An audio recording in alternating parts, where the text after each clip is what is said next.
El noveno mandamiento exige, numeral 527 del Compendio del Catecismo de la Iglesia Católica, vencer la concupiscencia carnal en los pensamientos y deseos. Primero el pensamiento, primero.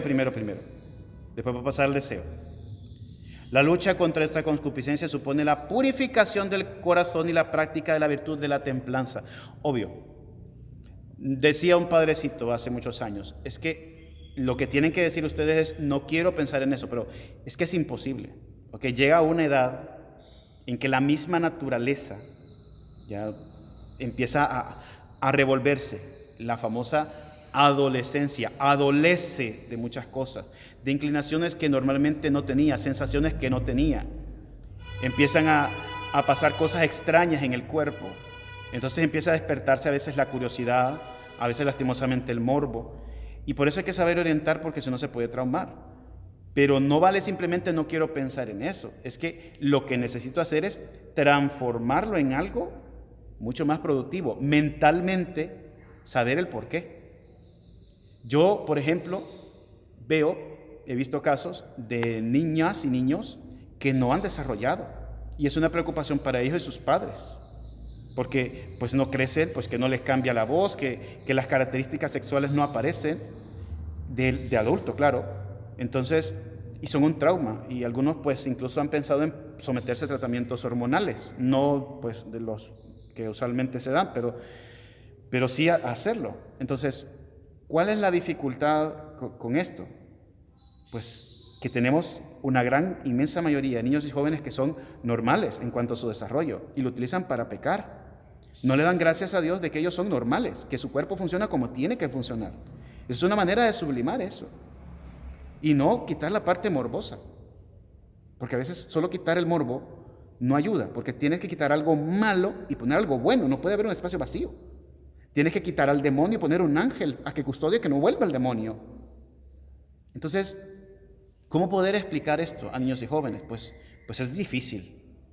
Y lo primero que tienen que hacer es aceptarse y conocerse.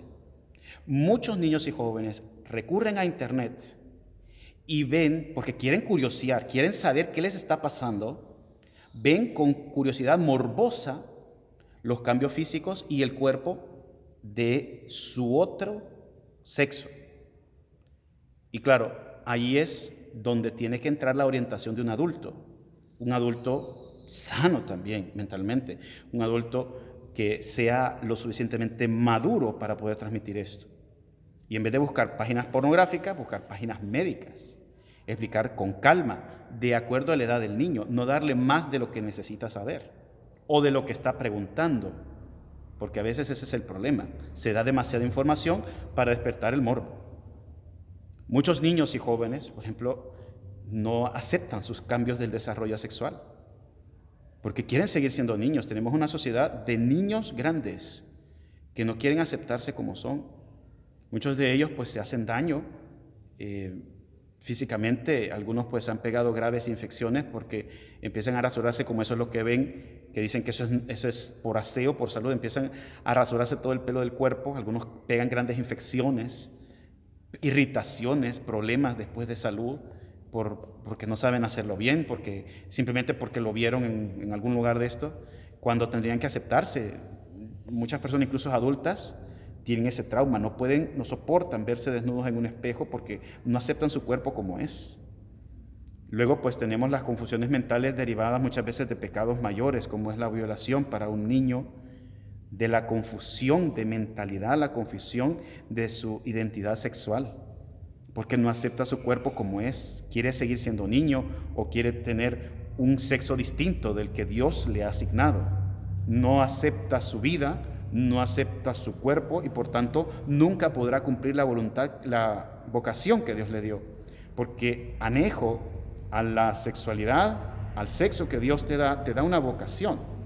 Entonces, todos estos problemas y muchos más que podría decir, están causados porque empiezan aquí en la mente. El niño empieza a pensar que es feo, la niña empieza a pensar que es fea porque le dicen que es así, porque de repente pues la niña no le sale el busto como a sus otras compañeras, porque el niño no tiene el cuerpo musculoso que tienen sus otros compañeritos o que no le ha cambiado la voz y ya empiezan a molestarlo que es una niña y que... Entonces, claro, esto va dañando la mente. Y por eso tenemos que tener cuidado con esos pecados de la mente, porque pasan a los sentimientos. Y allí es cuando le viene la curiosidad de pecar. Muchas veces no por la idea de pecar propiamente, pero sí por conocer eso. ¿Cuál es la realidad distinta a lo que yo tengo?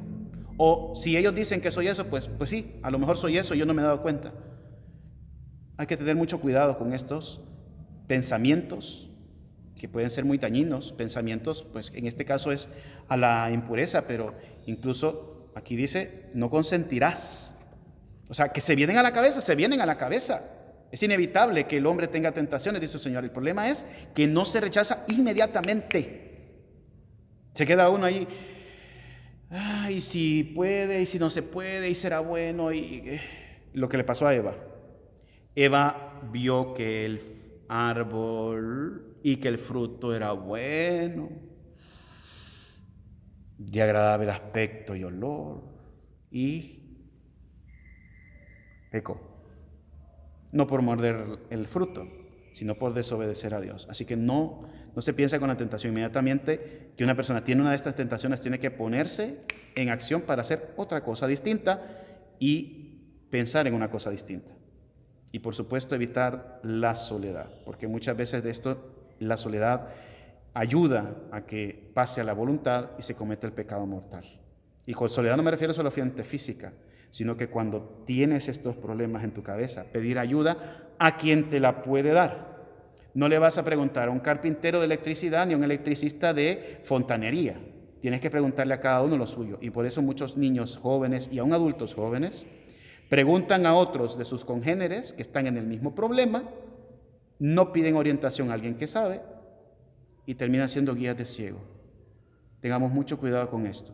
El pensamiento del hombre es aquello que lo asemeja más a Dios. Y por eso el demonio quiere destruir el pensamiento, para destruir aquello de Dios en lo cual el hombre se asemeja más a Dios. Porque solo el hombre sabe que sabe. Solo el hombre sabe que piensa, solo el hombre sabe que existe. Ningún ser, ningún animal de la creación puede tener esa capacidad de saber que sabe.